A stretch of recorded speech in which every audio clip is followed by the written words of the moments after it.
We acknowledge with respect the Lekwungen peoples on whose traditional territory the University of Victoria stands, and the Songhees, Esquimalt, and WSÁNEĆ peoples whose historical relationships with the land continue to this day. We are uninvited guests on this land, and it is our responsibility as settlers to recognize and acknowledge that our presence on this land maintains violence against Indigenous peoples. It is our responsibility to use our privilege to promote anti-violence and speak out against anti-Indigenous messages, views, and attitudes. Hi, my name is Akira, and my pronouns are she, her. Hi, I'm Hannah Parkinson, and I use she, her pronouns. Hi, I'm Claire, and my pronouns are she, her. Hi, my name is Sasha, and my pronouns are she and her. Call to Justice 12.12.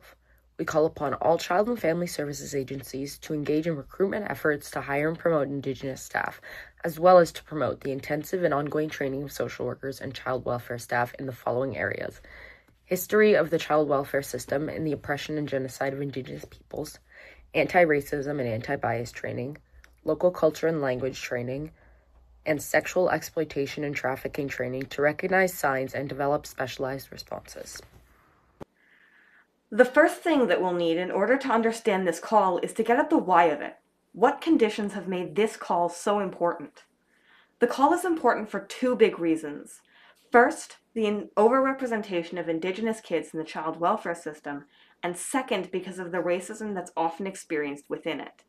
In 2021 alone, Indigenous children represented over half the kids in foster care, despite only accounting for 7.7% of the population. Not only that, this percentage has been increasing from 47.8 in 2011 all the way up to 57.3 in 2021. This alone would be a pretty big reason to want to include Indigenous people in the hiring process of the welfare system, but there's more than that. Within the Missing and Murdered Indigenous Women and Girls report, the racist past and present of the child welfare system are clearly outlined.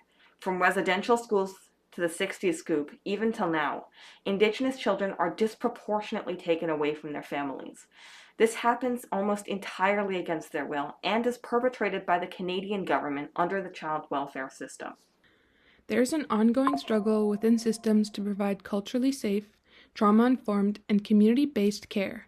Currently, there is still an overabundance and overrepresentation of Indigenous youth and children in the child welfare systems in Canada. By calling on agencies to recruit and promote Indigenous staff within these systems, this approach will recognize that representation matters.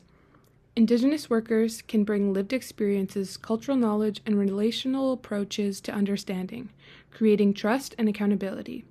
This call to justice addresses the root problem of systemic bias and cultural disconnection within the child welfare systems. It pushes agencies beyond symbolic change and towards structural transformation, so Indigenous children can remain connected to their families, identities, and communities while receiving the support they deserve.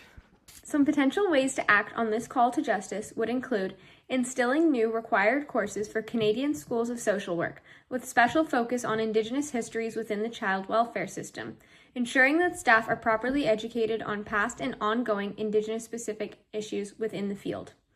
On top of this, social workers should be required to study the specific language and cultural practices of the Indigenous peoples where they work.